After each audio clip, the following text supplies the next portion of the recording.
month ago, we were just an average bunch of teenagers. Now we're soldiers. Kisah diawali dengan memperlihatkan sebuah rekaman seorang gadis bernama Ellie yang cerita sambil mewek-mewek.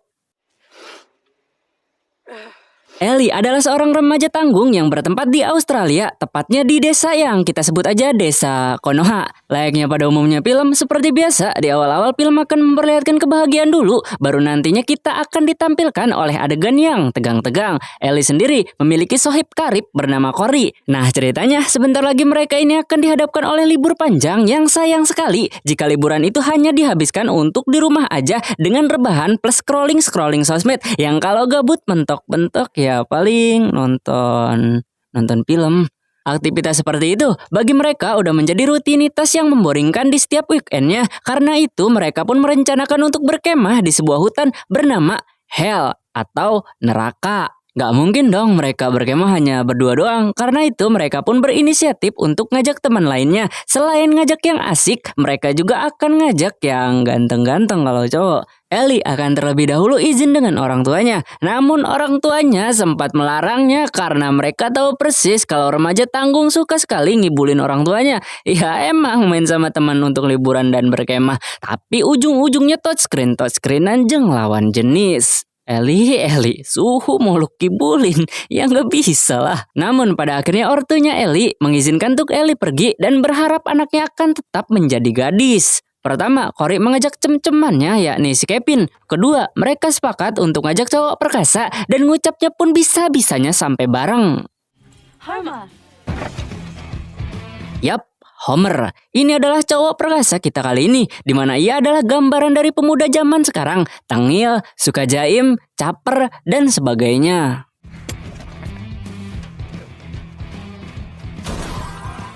Well, that's 4. Anyone else? Asu, belum aja camping, anjing. Kita udah diperhatikan oleh adegan ginian aja. Setelah ngajak si Homer, berikutnya adalah si Pipi. Yang mana Pipi ini adalah seleb TikTok yang selalu tampil modis. Berbeda dengan teman-temannya yang apa adanya. Karena mereka bukanlah pewaris pak, melainkan perintis. Ellie kemudian ngajak teman SD-nya bernama Lee. Lee ini memiliki otak yang jenius. Dan dengan cara itulah dirinya bisa mempunyai daya tarik tersendiri di depan AWW. Lebih tepatnya si Ellie. Terakhir adalah Robin, gadis gemoy nan lugu, di mana beliau merupakan seorang anak yang religius dan sangat patuh terhadap orang tuanya, apalagi calon suaminya. Ini kan yang lu mau, Pak.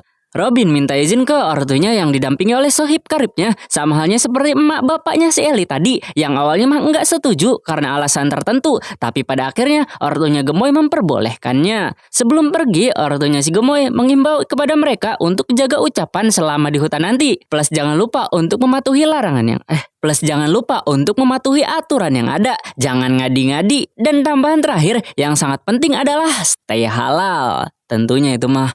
Lalu kemudian OTW lah mereka. The boys would be in separate tents, Dad.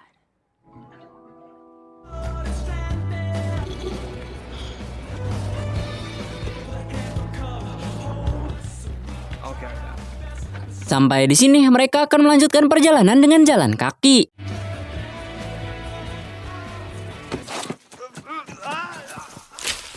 Idih caper bet anjing si Homer.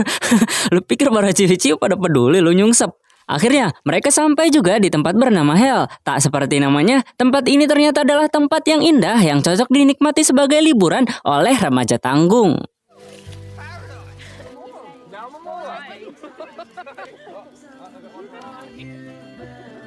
Si Cory jeung Kevin ngelendot bae aja loh. Si Ellie jadi iri kan tuh. Singkat waktu, malam pun poek. Keesokan harinya, mereka melakukan beberapa aktivitas gabut untuk mengisi waktu mereka selama liburan. Si Ellie curhat-curhat tipis dengan si Pi. Dimana Ellie heran betul dengan si Pi. Mengapa gadis setobrut? Bukan. Dimana Ellie heran betul dengan si Pi. Mengapa gadis secantik Pi sampai saat ini belum punya cowok. Alasan Pi sendiri belum punya cowok adalah karena emaknya. Yang mana Pi dilarang oleh emaknya untuk pacaran jika tak ingin namanya dicoret dari kakak. Dan tiba-tiba si caper berulah deui. Pada saat sedang molor, Ellie terbangun dan ia sepintas dihadapkan oleh fenomena tak biasa dari atas langit sana. Ellie tak curiga samsek dengan pesawat-pesawat itu. Lalu kemudian ia pun melanjutkan kembali molornya. Setelah menyaksikan keakraban Ellie dengan si Pi, Homer sebagai pria caper ternyata memiliki ketertarikan terhadap temannya si Ellie. Dan ia hanya berani ngomong ke si Ellie, enggak dengan Pi. Cemen juga loh Homer. Homer nggak berani ngomong, alasannya adalah status yang jauh berbeda, yang mana Pi adalah anak orang kaya, sementara ia adalah perintis yang bekerja banting tulang untuk emak serta bapaknya. Jomplang banget sih ini mah, wajar sih Homer nggak pede. Pada saat sedang manggang, mereka menceritakan apa yang mereka lihat di malam tadi. Ternyata bukan cuma si Ellie yang lihat, tapi juga semuanya. Yang menjadi pertanyaan mereka di sini adalah tentara-tentara itu mau ngapain? Banyak spekulasi yang terjadi di sini, tetapi yang paling masuk akal sekaligus konyol adalah spekulasinya Homer yang mengatakan kalau para tentara mungkin tengah gabut, makanya mereka melakukan konvoi di udara. Selepas dahar, liburan diisi dengan canda tawa.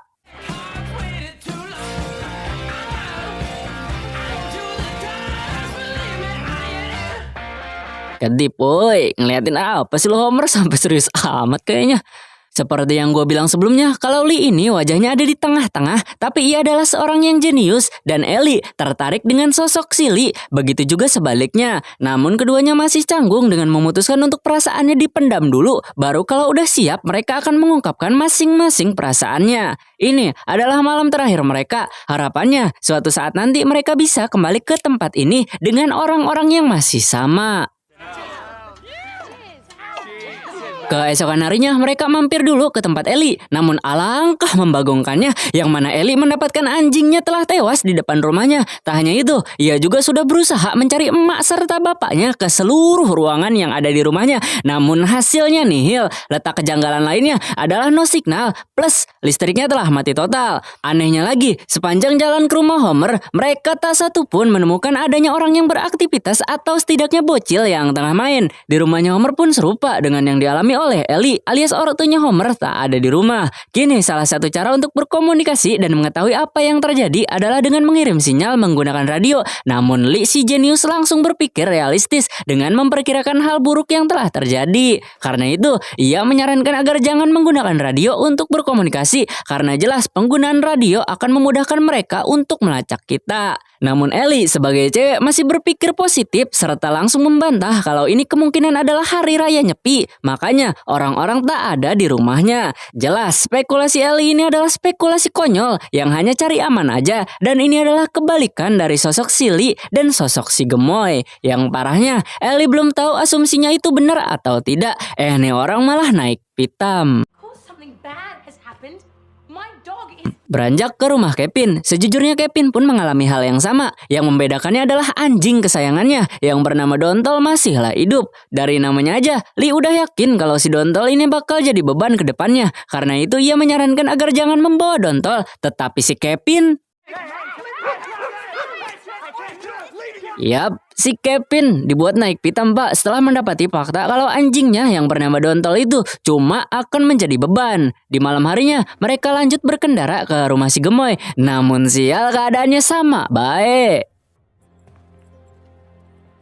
Dari atas bukit, mereka dapat memantau kalau di depan sana masih ada listrik yang nyala, yang kemungkinan di sanalah saat ini orang-orang berada. Sebelum mengeceknya, Homer menyarankan untuk berpencar. Hal ini dilakukan untuk mengantisipasi jika hal buruk terjadi pada mereka, maka ada kemungkinan salah satunya dapat menyelamatkan mereka. Homer juga menambahkan satu hal penting, agar keluar dari kota sebelum terbit fajar, dan mereka setuju. Berfokus pada Ellie, Cory, dan si Kevin yang saat ini berusaha menyelinap ke kotanya sendiri.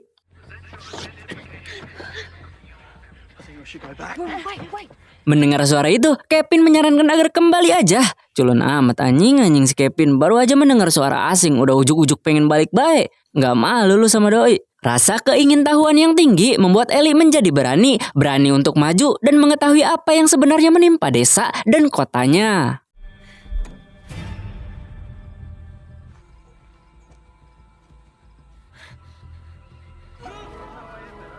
Ellie akhirnya dapat melihat langsung kalau ternyata saat ini warga desa ditahan di sebuah kamp pengungsian yang diawasi oleh tentara yang entah dari mana dan apa tujuan mereka. Seorang warga yang tak nurut mencoba membangkang dengan instruksi yang diberikan oleh para tentara, namun ia langsung dikasih paham. Saking paniknya Ellie sampai-sampai tak memperhatikan lampu sorotnya, yang mana itu membuat keberadaannya Ellie berhasil terekspos yang berujung dihujani tembakan. Kocaknya, si Kevin malah kabur duluan meninggalkan dua wanita yang saat ini keduanya dalam keadaan terpojok. Namun untungnya keduanya dapat lolos dari situasi tersebut dan kembali bertemu dengan si Culun. Baru aja ketemu, si Culun malah cabut duluan yang ternyata mereka saat ini masih dikejar oleh para tentara. Sialnya, dalam keadaan diudag-udag ini, bisa-bisanya si Cory lututnya sakit yang membuat mereka harus berhenti sesaat. Sementara tentara masih terus lanjut mencari mereka.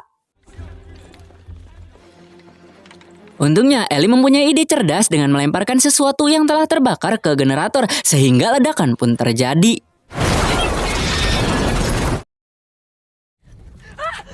Ketika ngeluting senjata musuh, Ellie malah mendapatkan fakta pahit kalau ternyata tentara itu hanyalah remaja tanggung yang biasa scroll-scroll di TikTok, bahkan usianya tak lebih tua darinya.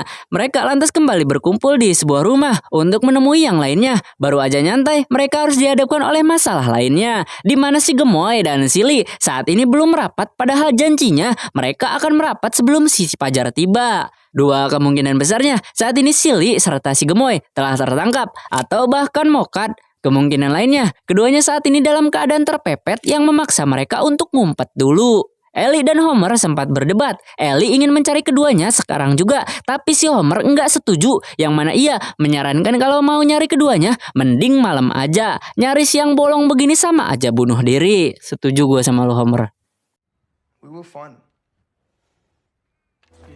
No, don't touch me.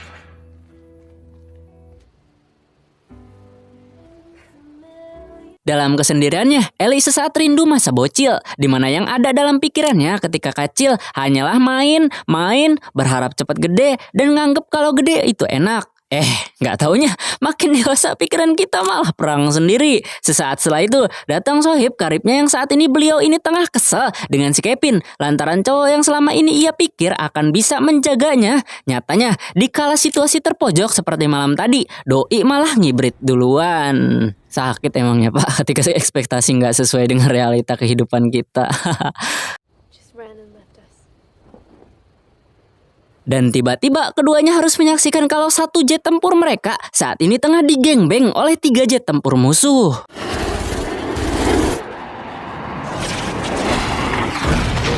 Kini mereka tengah rungsing memikirkan langkah apa yang selanjutnya mereka ambil. Berdiam diri di sini dan tak mengambil resiko apa-apa alias cari aman mungkin ide baik, tapi fakta itu sejatinya hanyalah untuk kaum-kaum pecundang yang hanya diam di zona aman dan tidak bertindak apa-apa. Karena itu mereka pun sepakat untuk membuat rencana yang mengarahkan mereka kepada pencarian Lee serta si Gemoy, dan rencana ini akan merubah mereka dari yang tadinya suka rebahan sambil scrolling nonton film anu dan lain sebagainya. Kini mereka dipaksa menjadi prajurit dadakan seperti tentara musuh yang masih bocil. Pada saat sedang mengatur strategi, tiba-tiba aja mereka mendengar adanya helikopter yang spontan. Mereka pun langsung bersiap mengambil posisi nyumput.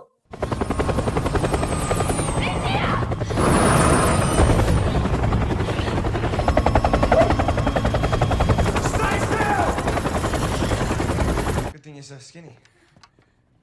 Awalnya mah si Ellie pergi dan mereka menyatakan aman, nggak ketahuan. Tapi ternyata itu cuma prank alias si Ellie balik lagi dengan menandakan rumah ini dengan sebuah peler. Tanpa pikir panjang mereka pun langsung cabut dari rumah ini. Tapi sebagai majikan, si Culun tak lupa untuk menyelamatkan si Dontol juga. Dan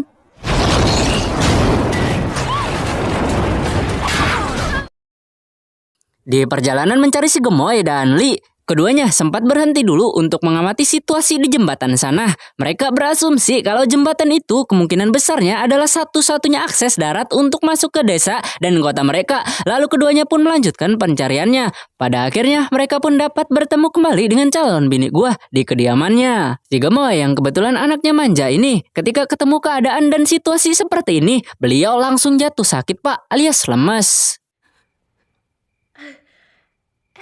Calon bini gue mengatakan kalau Lee saat ini telah tertembak. Yang saat ini Lee tengah ditangani oleh seorang dokter. OTW lah mereka ke tempat si dokter dengan sembunyi-sembunyi.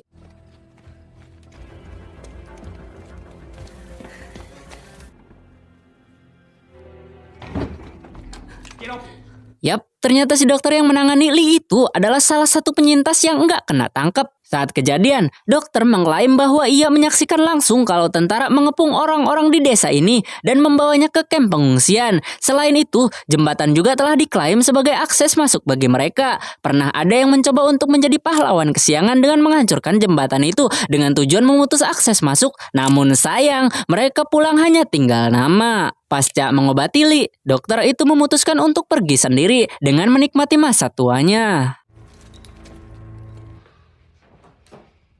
Di samping itu, pencarian terhadap 7 remaja tanggung ini masih terus berlanjut.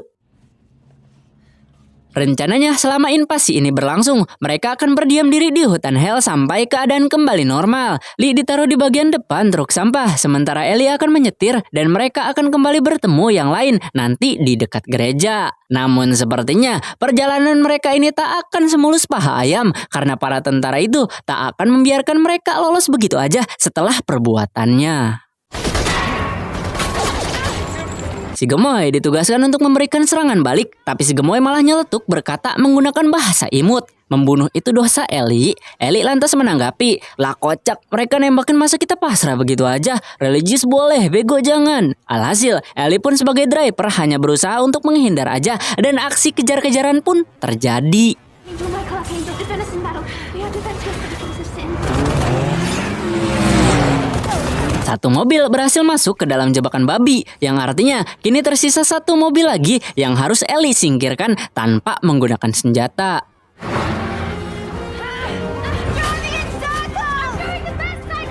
Cerewet bet si Gemoy Ellie lagi berusaha Inisiatif lalu dilakukan oleh si Gemoy dengan membuang sampah tidak pada tempatnya, sehingga itu mengganggu pandangan si tentara dan... Kelas siang, singkat waktu sampailah mereka di titik pertemuan.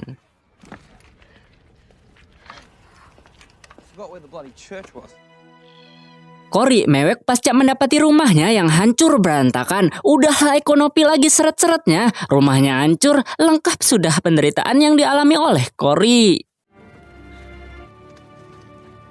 Ellie mengalami ngantuk berat, karena itu ia pun memutuskan untuk rehat di sebuah rumah yang dikiranya nggak ada penghuninya. Tapi tahu-tahu rumah tersebut masih ada penghuninya. Pemuda gacor bernama Chris ini menceritakan kalau emak dan apahnya saat ini pergi ke Arab untuk urusan meeting dengan Raja Salman. Sementara ia bertahan di rumah ini sebagai penyintas. Selebihnya, Chris hanya menceritakan cerita-cerita ngibul yang enggak penting-penting amat. Tapi sebagai teman, mereka terpaksa mendengarkan. This isn't your typical day, and where are we?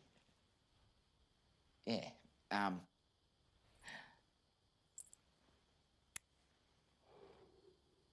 Di saat semuanya tengah molor, Ellie katanya capek dan ingin molor juga. Tapi ketika ia dihadapkan oleh Ellie bagaikan Pit lagi. Rasa capek hilang, ngantuk hilang, namun pikiran negatif mah tetap ada. Setelah melakukan itu, Ellie sadar kalau perbuatannya barusan adalah dosa besar dan ia berjanji nggak akan mengulanginya lagi. Nanti diulangin lagi anjing. Iya, kemudian beranjak untuk melihat Chris yang tengah berjaga. Namun bukannya berjaga, Chris ternyata malah didapati tengah molor. Dan di depan sana sekilas terlihat iring-iringan konvoi kendaraan musuh. Setelah dirasa aman, Mbak Ellie lalu membangunkan Chris untuk memarahi Chris secara habis-habisan. Mbak Ellie memarahi Chris karena molor di kala berjaga itu adalah hal yang fatal. Chris udah minta maaf yang berhubung Mbak Ellie ini lagi kesel plus tengah PMS juga. Alasan itulah yang akhirnya membuat emosi Ellie meledak-ledak. No? What are you doing? Ellie! Ellie sejatinya nggak harus menodongkan senjata seperti ini, lantaran ini pure kesalahan mereka. Ini adalah rumahnya Chris, dan Chris sebagai tuan rumah malah dijadikan kacung di rumah sendiri. Paling parahnya, Ellie malah marah-marah nggak jelas. Jika kita melihat ke belakang sebentar, seharusnya Ellie ini salah juga, karena memanfaatkan waktu istirahatnya untuk berduaan, padahal itu adalah jam istirahat. Emang si Ellie ini lagi PMS anjing, emosian mulu dari awal, moodnya jelek becok.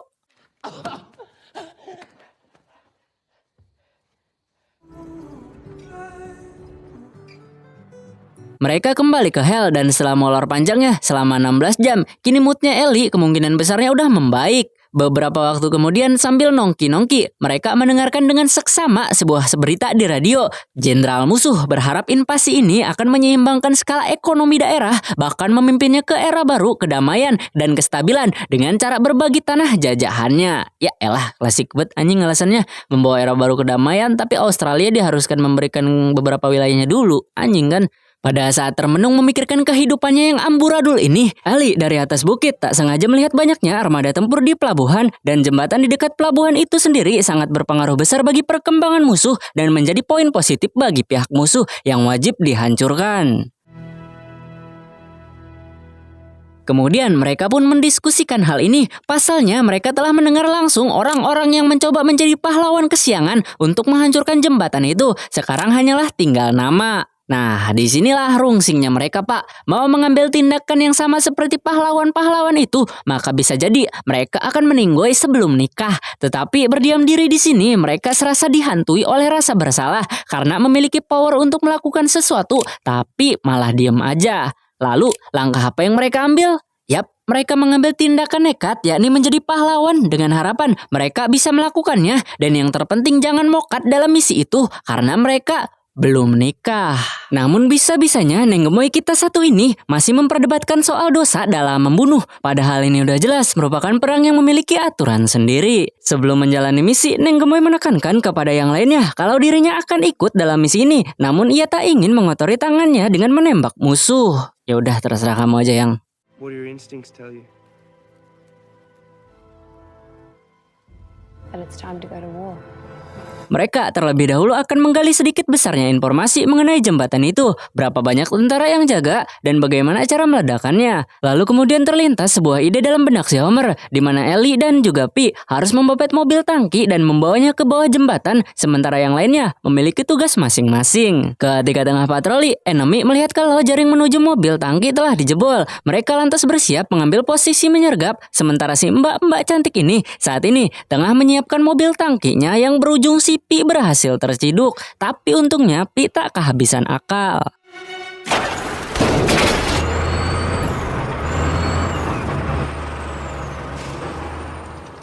Sampai di sini, Pi harus menghubungi yang lainnya dan ia wajib tunggu di sini sampai Homer memberikan tanda mengenai tugas selanjutnya. Lalu panggilan pun ditutup. Di samping itu, tugas si Gemoy serta si Chris adalah memantau. Nah, di tengah mantaunya itu, si Gemoy atau calon bini gue ini melihat kalau di depan sana ada tentara yang akan menyergap Ellie dan si Pi. Si Gemoy lantas mencoba untuk menghubungi keduanya untuk melaporkan situasi tersebut. Namun karena keduanya asik banget ngegosipin cowok dan yang parahnya, walkie-talkie-nya telah dimatikan. Alhasil berapa kali pun si Gemoy melaporkan, ia tak akan pernah didengar. Dan apa yang terjadi?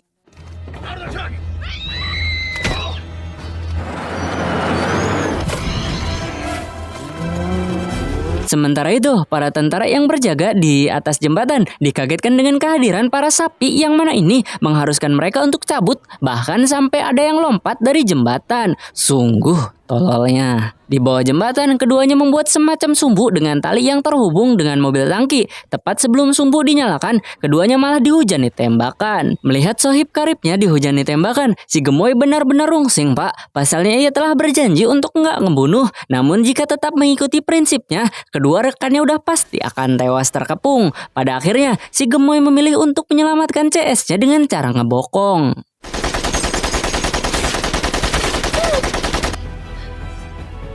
Siang, di atas jembatan mereka juga kini terlibat baku tembak. Namun mereka memutuskan untuk mundur yang sial. Padahal cuma mau mundur doang, tapi si Cory malah kena tembak. Chris lalu dengan sigap menyalakan sumbunya dan mission sukses. Misi menghancurkan jembatan emang sukses. Yang sayang sekali, kondisi Cory saat ini benar-benar kritis pasca tertembak. Yang mana jika pendarahannya ini dibiarkan, maka kemungkinan terburuknya Cory akan mokat lebih dulu dibanding sohib-sohibnya. Keadaan ini memaksa Cory untuk wajib dibawa ke rumah sakit atau setidaknya ditangani langsung oleh dokter. Keadaan ini juga akhirnya membuat Doi sadar kalau perbuatannya selama ini salah besar, terutama ketika ngibrit duluan pada malam tempo lalu. Sampai di sini mereka terpaksa harus berpisah, di mana si culun yang bukan lagi si culun akan menyerahkan dirinya demi sang Doi.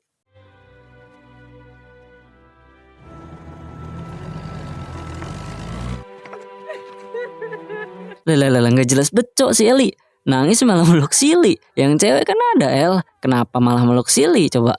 Pi, kini TTM-an sama si Homer. Li dengan si Ellie, gemoy tetap berusaha stay halal sampai nanti ketemu gua. Rekaman di awal cerita tadi ternyata merupakan rekaman setelah kejadian invasi tersebut, di mana mereka mendokumentasikan kejadian ini dalam rekaman itu. Ellie mengatakan kalau saat ini ia serta rekannya jadi buronan kelas kakap yang diburu oleh banyak pesawat dan helikopter, bahkan hingga sekelompok pemburu. Sebelumnya mereka hanyalah bocil toksik, tetapi kejadian ini merubah 100% kehidupan mereka atau jadi prajurit yang bermodal 6 orang doang dan berpotensi akan nambah di film selanjutnya yang entah kapan film tersebut rilis.